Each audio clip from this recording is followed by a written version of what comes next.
green-white aggro, but it's kind of been on the fringes of the metagame, having a good run this tournament in the hand of Andrew Boswell. Yeah, Andy Boswell he's been playing this deck longer than I have, actually. He played it at Pro Tour Theros in Dublin. He's been tinkering with it on and off ever since.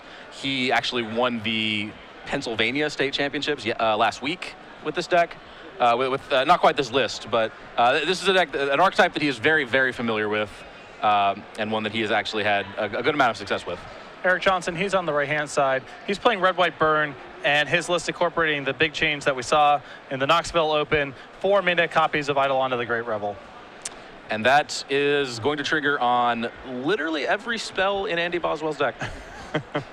So, yeah, that's all right. And Andrew can't easily kill an Eidolon either, so. He has 2 Banishing Light. Those are his only main deck answers, and a 3rd Banishing Light in the board. That will do it. So you see Mana Confluence here from Andrew in the first play of the game, of Voice of Resurgence.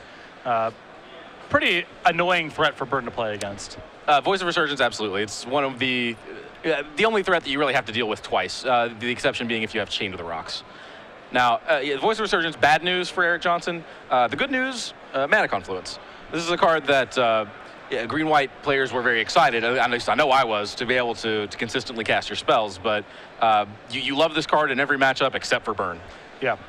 So you see Eric here with a Magma Jet in response to the Voice of Resurgence here. He's figuring out a Scry, and this has the makings of a 2 ships passing in the night sort of game here between Eric and Andrew. Sure, yeah. Burn decks in Standard have that style of play frequently.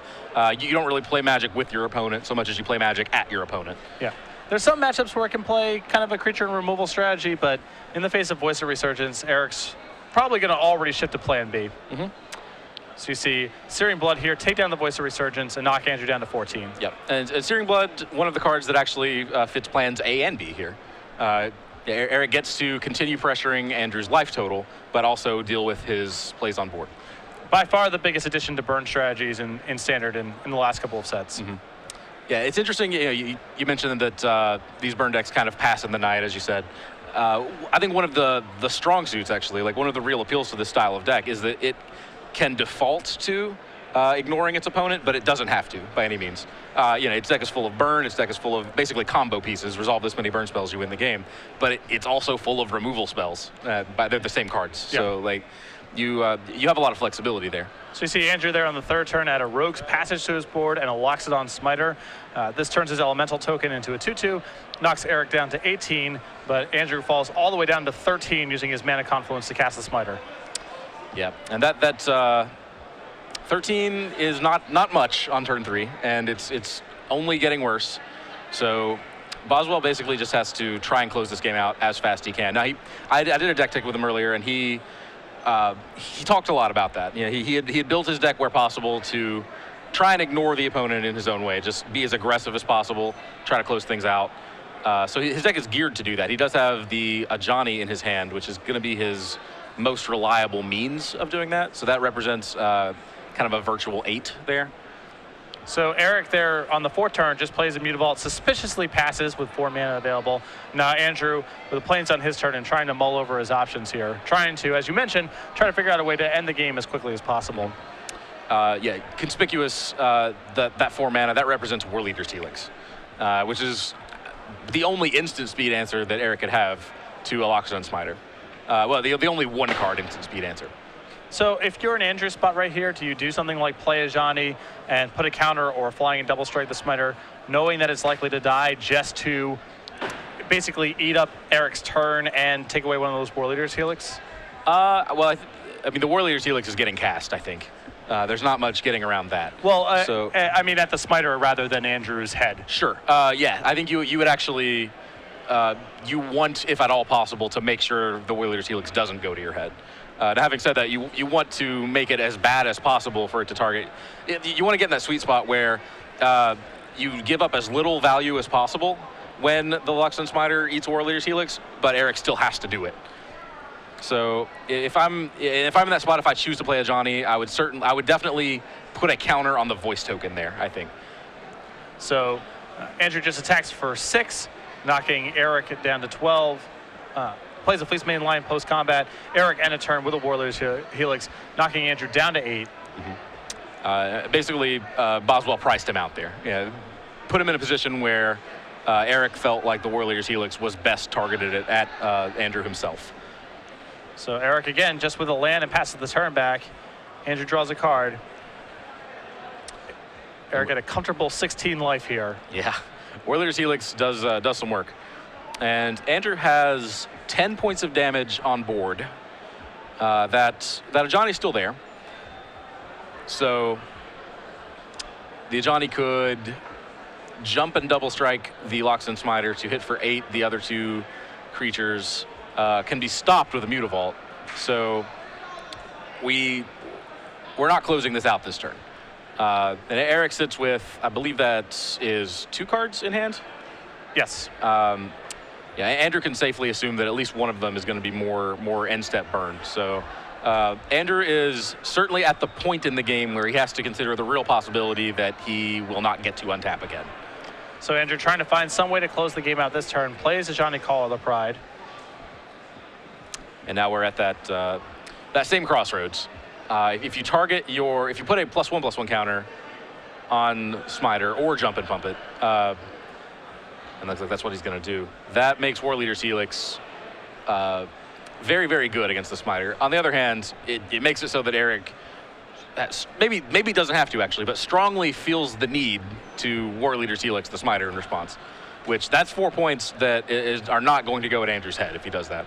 So the flying and double strike minus power of Ajani's on the stack here, targeting the Smiter. Looks like Eric's going to let that go, and now here comes the Alpha Strike from Andrew, sending in his 3/3 elemental token, Fleece Mane Lion, and Loxodon Smiter. Big swings, not lethal swings.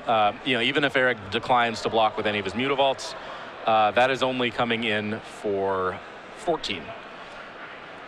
And so Eric now considers, if I War Leader's Helix Andrew's face, I knock him to 4. I then have lethal on board with just the Mutavaults. I think he has to be concerned that there's going to be a follow-up blocker there, but nearly any burn spell solves the problem here as well. So it looks like Eric's just going to take it all on the chin here. Mm-hmm.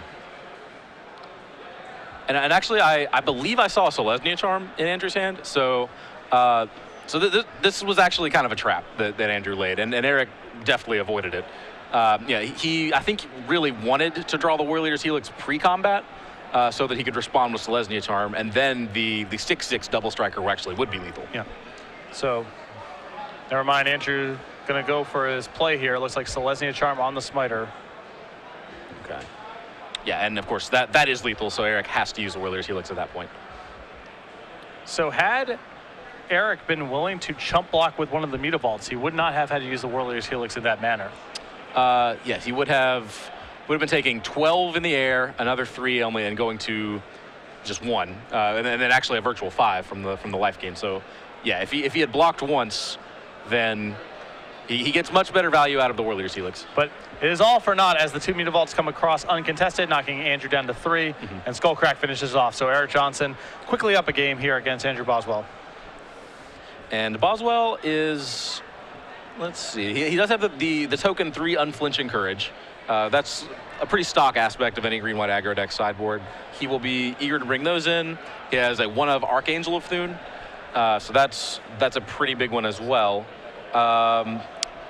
Other than that, a 1 of Banishing Light, a 1 of Glare of Heresy. We might see him turn to those as answers to Chain to the Rocks, but I don't love it. I suspect those will be his additions. I don't see any other reasonable options. On the other side of the table here, Eric Johnson, 4 copies of Fire Drinker Satyr, 2 Ash Zealots, 1 in the main deck, 2 Wear Terror, 2 Satyr Fire Dancer, a Spark Trooper, a Shock, a Banishing Light, a Chain of the Rock, and a Dictate of the Twin Gods. Gotta like the Chain of the Rocks here, and especially gotta like Satyr Fire Dancer. Yeah, for sure. The Satyr Fire Dancer, that's a card that some burn decks actually play at main, but the ones that don't, they almost always have it in the board. It's for situations like this. Again, I mentioned that burn decks have the option of interacting. If you have Satyr Fire Dancer in play, you get to do both. Yeah. You get to kill your opponent and interact, so it's just a huge advantage. The real question to me is how much Boswell has to assume those cards are coming. Well, that the Fire Dancers are coming. How does he board with that knowledge? Do you go to Banishing Light, which doesn't have a lot of other targets? Yeah, I don't think you can really mess around with that kind of stuff. I think that, you have the option of things like Unflinching Courage to just kind of outpace it and or just get out in front of it pretty significantly. But I think it's tough to try to fight that kind of fight because it's so important for Andrew just to get on the ground fast. Sure. And all the removal that he has can lead to draws where he just doesn't have enough pressure, or there's one chain of the rock to break up what he's doing, and Eric can kind of win at his own leisure. Okay. Yeah, I'm inclined to agree there. This is a build that is designed to be fast. It's designed to ignore the opponent as well as it can. And I think you can play to those strengths. He's going to bring in the 3 Unflinching, the 1 Archangel Thune, for sure. And it looks like he has... His deck is actually very redundant in his main deck. All his cards are kind of the same. They're just cheap animals. Yeah. There's the 1 Boon Satyr. I think that's a safe cut. Other than that, I'm not really sure. I'm leaning towards trimming these Bremazes, actually. They're a little bit on the slow side. Is there a way that you can sideboard with this deck to try to mitigate the damage that Searing Blood does? You mentioned the Boon Satyr. Searing Blood is a really valuable tool for burn decks trying to fight creature decks. You saw it in that game be very important for Eric. Is there a way you can sideboard with this deck, or are you just sort of priced into having Searing Blood be good against you? With this particular build, I'm honestly, I don't think that there is a way. Certain lists, they might have enough X3s that they could swing it. Boswell has 4 Soldier of the Pantheon and 4 Experiment 1. That stock, the Experiment 1s can get out of Searing Blood range, but they are certainly on turn 2 almost always in Searing Blood range. He has 2 Dryad Militants, so 10 total 1-drops that can be Searing Blooded, and then 2 Scavenging Ooze on top of that, and the 4 Voice, of course. So that's 16, I believe. So the answer is no. Probably not, yeah. And then the 4 Knights from Selesnya Charm as well, so roughly 20-ish. So yeah, you can, and to be fair, getting that down to like 8 or so, that's mitigation in its own way. You would have to board in, we have the 3 Unflinching, the Archangels. You could go for the 1 of Banishing Light. You could bring in 3 Advent of the Worm.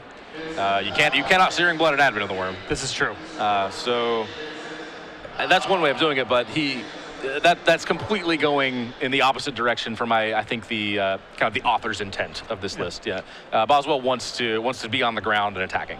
And definitely, the 1-drops versus the 2-drops are a very different animal, especially with Andrew being on the play.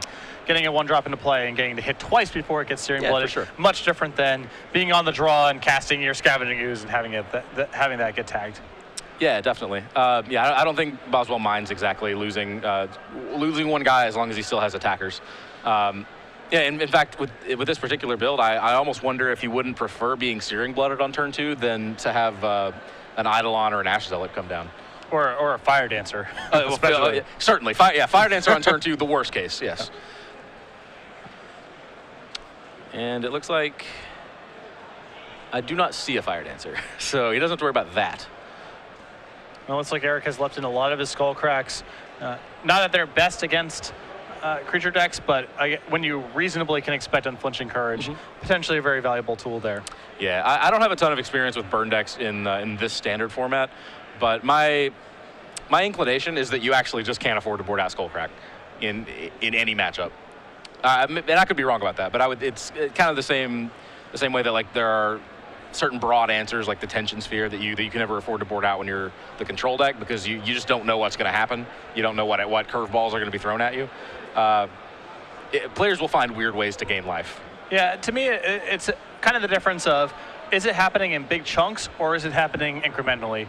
Skullcrack's really good at fighting, say, Blood Baron of Viscopa, because it's an entire turn. It's good at fighting Unflinching Courage, although that can be happening much faster. Sometimes Skullcrack isn't good enough there. Yeah. When your opponent is saying, activating Scavenging Ooze, putting in a line of play with Courser Crewfix, triggering Staff of the Death Magus. Those are scenarios where Skullcrack doesn't really provide that much utility. Okay. So a lot of it just has to do with, do you expect your opponent to be gaining life in large chunks, or do you expect them to be doing it kind of piecemeal? The more that they're in the second camp, the more Skullcrack can be put on the sidelines. But when it's the first camp, Skullcrack's usually pretty good. Now, it's a little bit different here because Andrew is just capable of out-racing Eric, actually. Yes. So having totally non-interactive cards is a little bit dangerous, but the fact that you can expect Unflinching Courage, I think, makes them a little bit better. Yeah, as far as surprise ways to gain life out of the sideboard go, Unflinching Courage is not a surprise. And again, every burn player knows that if there are Temple Gardens in your deck, you need to have a plan for Unflinching Courage. And Andrew starts out the game with a basic forest and a Dryad Militant. Just flagrantly exposing himself to Searing Blood. Kind of yes, kind of no. Yeah. Sort of. Yeah. And has the follow-up. Okay, so, and there is the Searing Blood. So, oh, we can't cast it. No second red mana there for Eric. Just a Mutavault, but he does have Magma Jet to take care of one of those Dry Militants. He's going to scry, looks at a Sacred Foundry, another Mountain. Mm-hmm. Certainly keeps at least one of those. I might keep both, actually. I could see wanting to cast two. Like, I could see casting 2 spells on turn 4 being like a crucial turning point in this game. Yeah, it's tough because drawing the 5th land is so bad. Yeah. But it may be worth locking up the 4th land. It may be worth that risk. Mm-hmm. So Eric is going to set both on top, it appears. Andrew untaps and draws.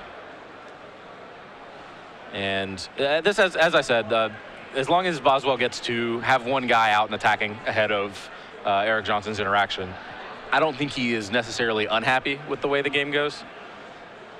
The question is, how long can he keep it up?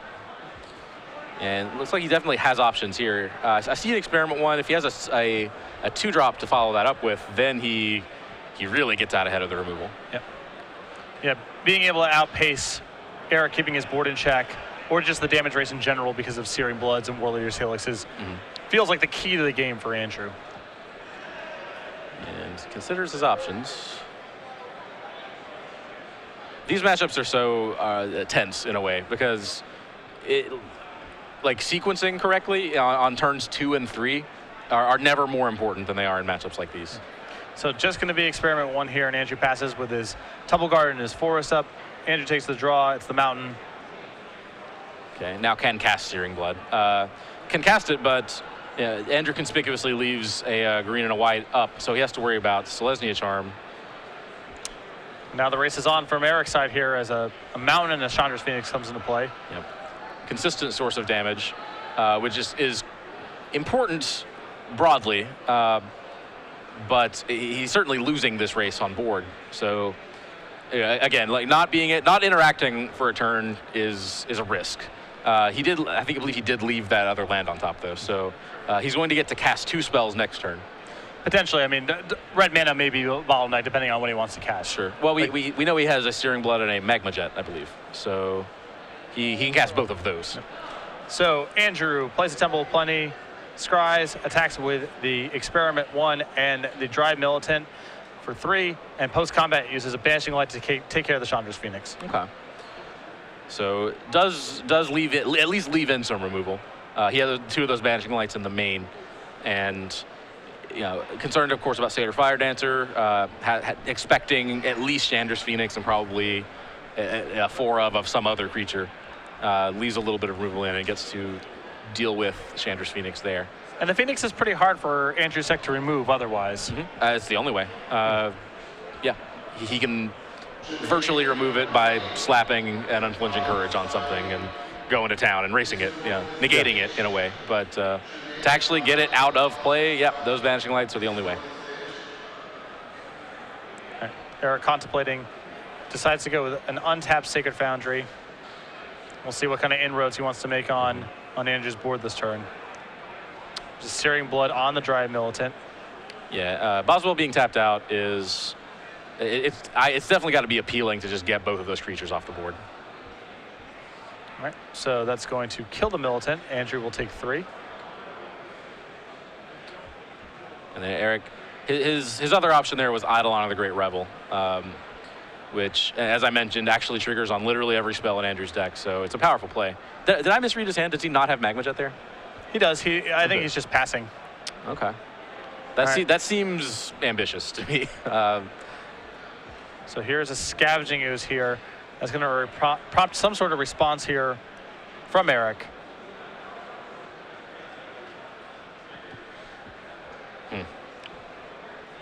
I mean, I think you have to... If you were going to Magma Jet that Experiment 1, I think you wanted to do it while Andrew was tapped out. You're kind of exposing yourself unnecessarily by waiting. Well, I think that Andrew may have been representing a threat light hand here, and Eric if he didn't have to use the Magma Jet, would have preferred to use it just on Andrew at the end of the turn. Oh, sure. Okay. Imagine that he has no creatures left in play. You want to Searing Blood the Experiment 1 and use the Magma Jet elsewhere. So okay. So you're just kind of thinking long term, yeah. like where am I going to assemble 15 if Andrew's at 15? Right. Okay. It costs you very little, I think, to wait, and the upside could be huge if Andrew has nothing. Also, Eric has a Mutavault up, so if Andrew literally has nothing, he's not even going to attack with the Experiment 1. So you find out everything soon enough. Yeah, maybe it gets Selesnya Charm, maybe it stays alive, but I feel like it's still worth the risk in that spot. Okay, that's fair. Yeah, I just assumed that Andrew had Selesnya Charm when he passes, when he only makes a 1-drop on turn 3 and passes with that conspicuous 2-mana up. Maybe that's kind of railroading a little bit, but I don't think I would have ever for a second considered the idea that he didn't have Selesnya Charm there. It turns out he didn't, I suppose. So Andrew going to use his spot now to gain 2 life and turn his Scavenging Ooze into a 4/4 here, exiling some of his Dryad Militants. Pass the turn back to Eric.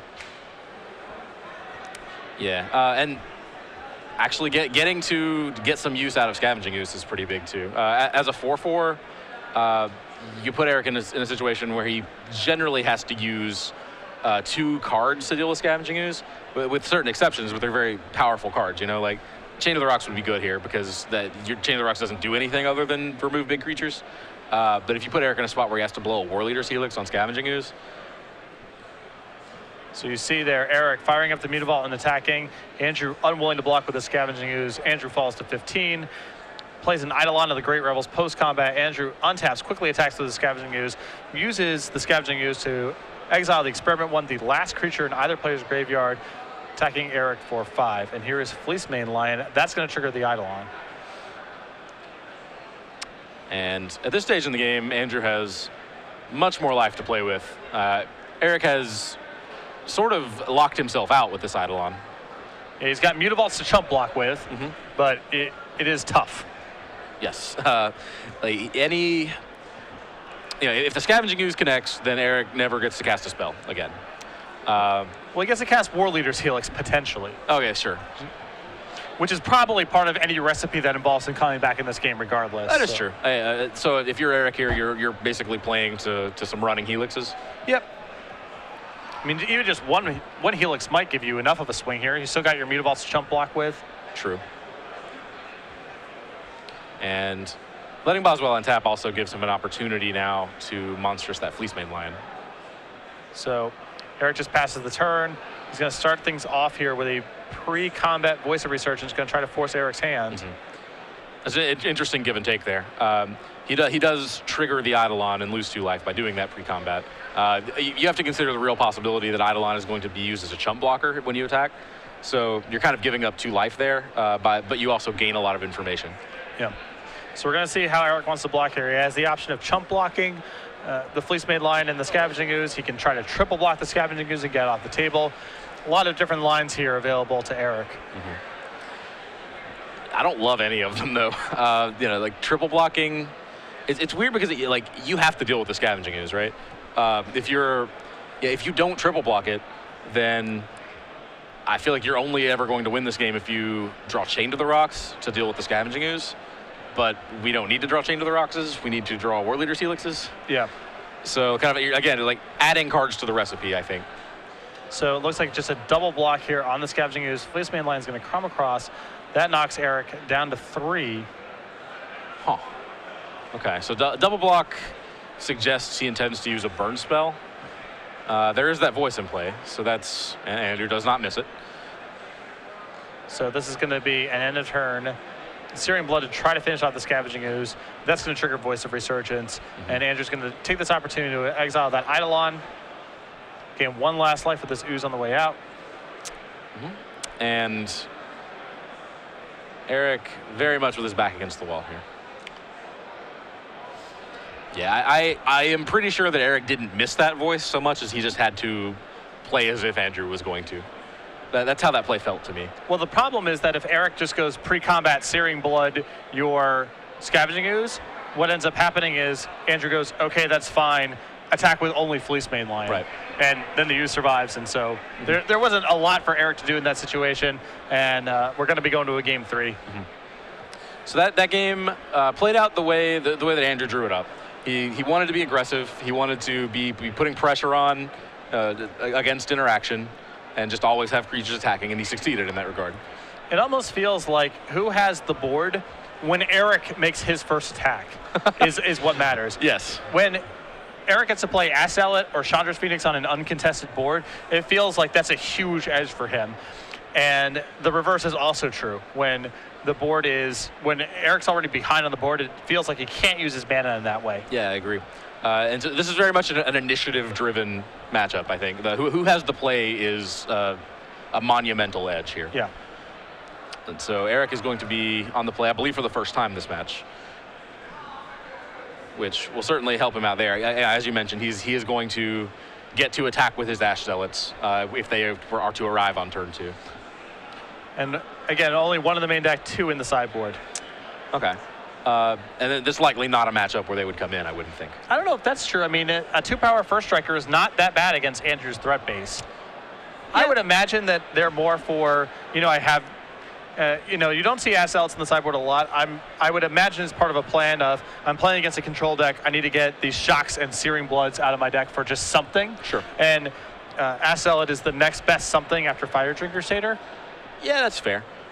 My thinking would be, and this I think changes after game 2 when you see multiple Dryad militants, but my thinking would be that I'm against green-white. Green-white has typically multiple 3-powered 2-drops. So like your 2/2 first striker, yeah, it's good against Savannah Lion, but it's really bad against Watchwolf. Yeah, that's fair. So I wouldn't trust it for that reason. Boswell has the 4 Fleecemane Lions. He does not have any Call of the Conclaves. He has all 4 Loxodon Smiter and 3 Bremas as well. So as the game progresses, he certainly has several good roadblocks for a 2/2 first striker.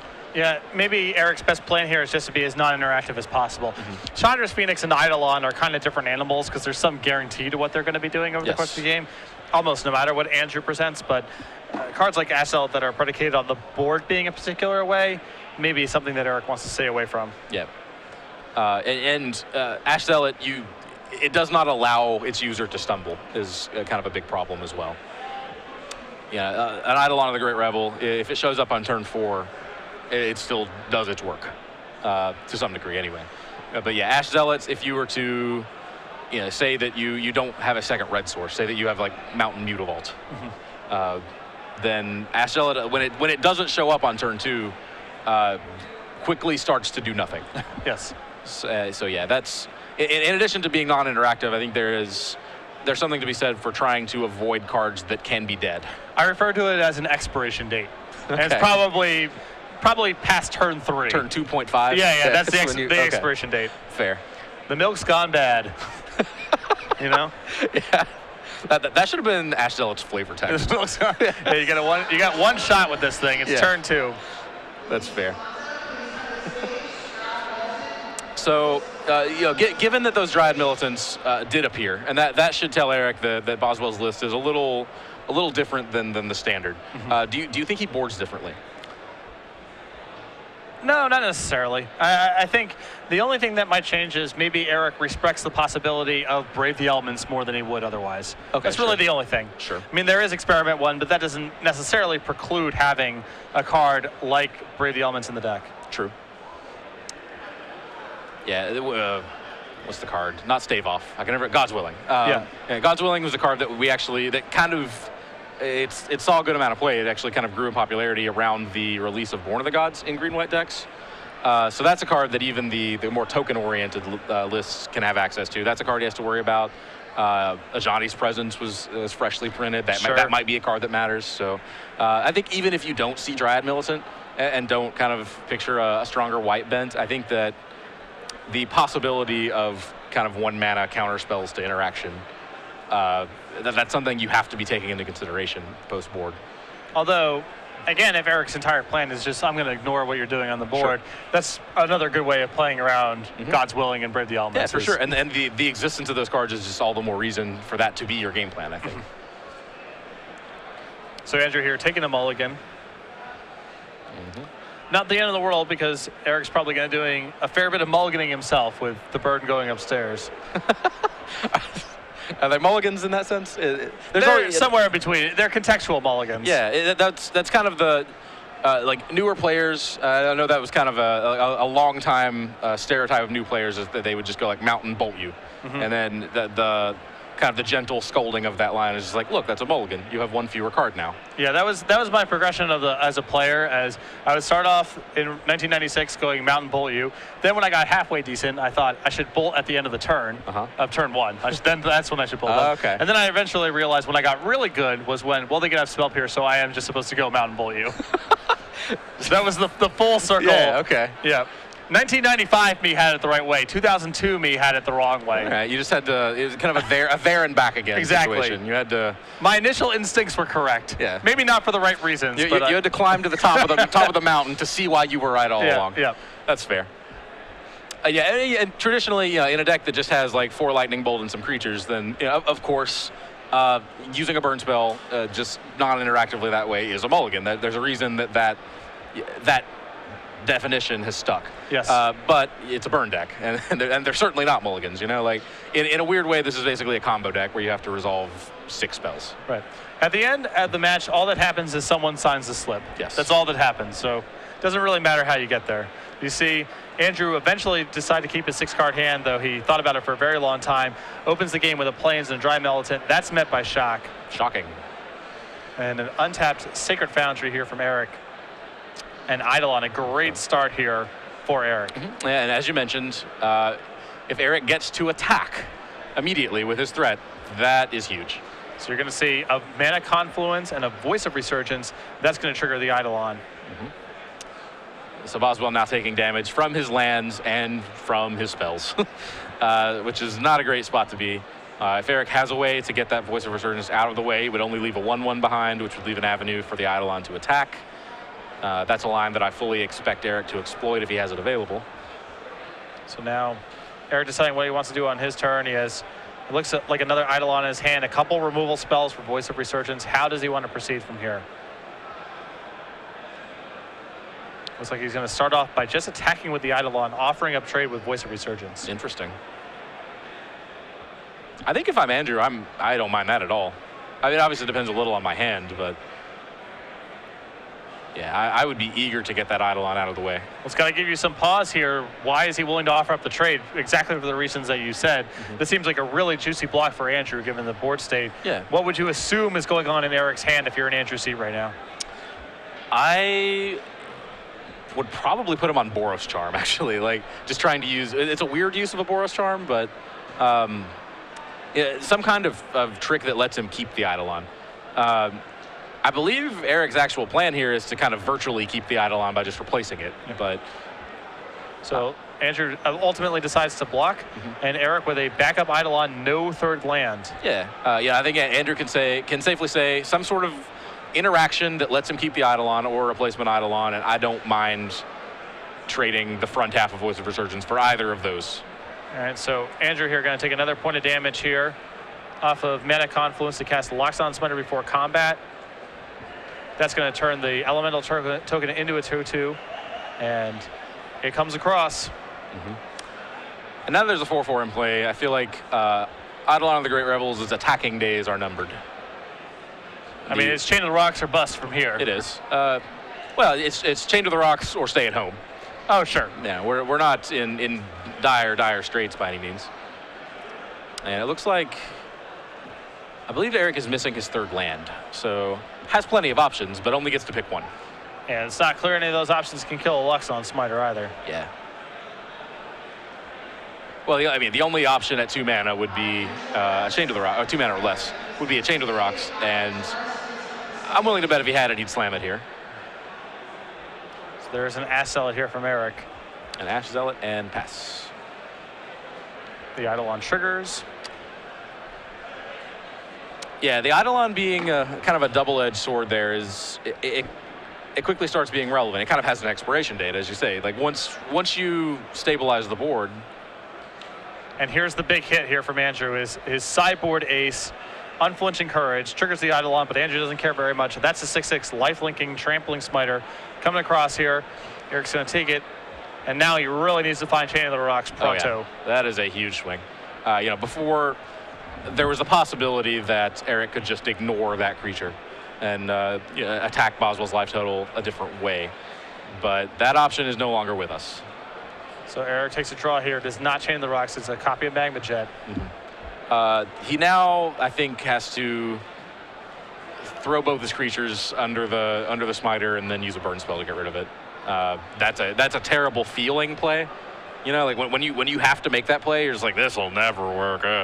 And you're still trading 3 for 2, but I just don't see how you can possibly win this game if you take another hit from that smiter. Well, especially with Eidolon in play, I mean, Eric's going to just be locked out of casting spells altogether. So he is something of a bit of a rock and a hard place at this point. Yeah. Now, the first time that Andrew attacks, Eric has the option of getting Eidolon out of play. So, and I have to assume that he'll do that. He can't. You're right. He actually just cannot take 6 because then he can't cast spells, and he's not winning this game without casting any other spells. So we're going to see the writing's on the wall here that Eric's trying to cobble together some large block on the smiter. Interesting to see how Andrew wants to proceed from here. So here comes just the smiter, and that's a double block here from Eric. I don't like this attack from Boswell. I obviously like attacking with the 6/6. I want to attack with that 2/2 as well. I don't see any possible play that Eric can make that doesn't involve both of those creatures going under the smiter. So that's just kind of two free damage that I think Boswell left behind there. Eric just double blocks, falls to 6 from the trample damage. And now, can Eric start to rally here? Can he start picking apart this board? Here's an insert Magma Jet. Looks like that does resolve. There's a third land in there. It is another Sacred Foundry.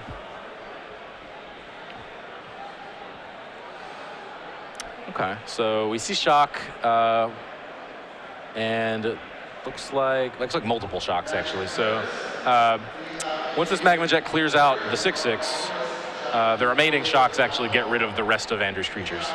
So tentatively stable board here for Eric. Takes a draw. He picks up the Sacred Foundry. He's going to cast shock on the elemental token. That resolves. And just passes back. Gonna be patient with the other one. Or maybe there wasn't another one. The funny thing about burn spells is they all kind of look the same. So there is an attack from Experiment 1. No follow-up play from Andrew, flooding out a little bit here. Oh, there's a lightning strike, I think, that I saw. And there is a Searing Blood on the upkeep here from Eric. That's going to kill the Experiment 1. Okay. So turning the corner here a little bit. The board is stable. Andrew with no follow-up play. Wow. It's pretty far away from getting burned out. He's gained so much life with that Unflinching Courage, but... Yeah, for sure. And you're in a weird spot here if you're Eric, because I think you can't afford to just start throwing burn at the head yet. And Eric draws the same conclusion that you just mentioned, just passes the turn, doesn't bother using the War Leader's Helix. And Andrew's looking for spells. Any spell will do. That's a good one. That's a really good one. Voice of Resurgence to play. So yeah, this is a threat that, of course, demands 2 answers. Eric's sitting at 5. That's not very many. I think he just has to use 2 answers here. Especially when your opponent could potentially have Unflinching Courage in hand. Yeah, if your opponent just sits on 3 cards, it could be lands. We know that some of them are, but you have to suspect that they are, spells. And really, the only spells that he wouldn't just jam there are the Unflinching Courages. This feels like a spot where Eric really needs Chandra's Phoenix. Some repeating source of damage. Yeah, for sure. So there's a Spider from Andrew. Which Eric does have the answer, but that's going to leave him out of gas. Takes a quick gander at his graveyard. Now, you mentioned that Unflinching Courage was something you might consider that your opponent could have in this spot. I think at this point you can safely assume that Andrew does not have Unflinching Courage because he would have just cast Loxodon Smiter and immediately put the pants on it. So on the upkeep there, Eric uses the War Leader's Helix to take care of the Smiter. Again, no play from Andrew. Yeah, gives him a little breathing room. Hey, there you go. All right, there's Chandra's Phoenix. That's the start here. Knock Andrew down to 21. So he's going to crawl back into this game. Oh. Never mind. Advent of the Worm. End of turn here for Andrew. Okay. That's, yeah, that's a big play. That's another card that would have demanded 2 answers. Again, other than Chain to the Rocks, which is not actually a card we haven't seen all match from Eric. So, Andrew gonna take an untap. He draws. And starts off the turn with a Banishing Light on the Chandra's Phoenix. That would have been another spell that would have been stuck in Boswell's hand. And here's a Mondo combo, Unflinching Courage on a Worm token. Not bad. That's a 7 spot. That's going to take Eric down to 2, and now it's Chain of the Rocks or bust. Yeah, and I think that Boswell held that Unflinching Courage at the spot where I said it would make sense that he would not have it because he would have just played it. But you actually kind of want your Unflinching Courage to have haste. So Andrew Boswell there, 2-1 on the back of Unflinching Courage in the post-board games there. Takes down Eric Johnson with Red White Burn. Andrew able to survive a mulligan on the draw. Not an easy thing to do in this match.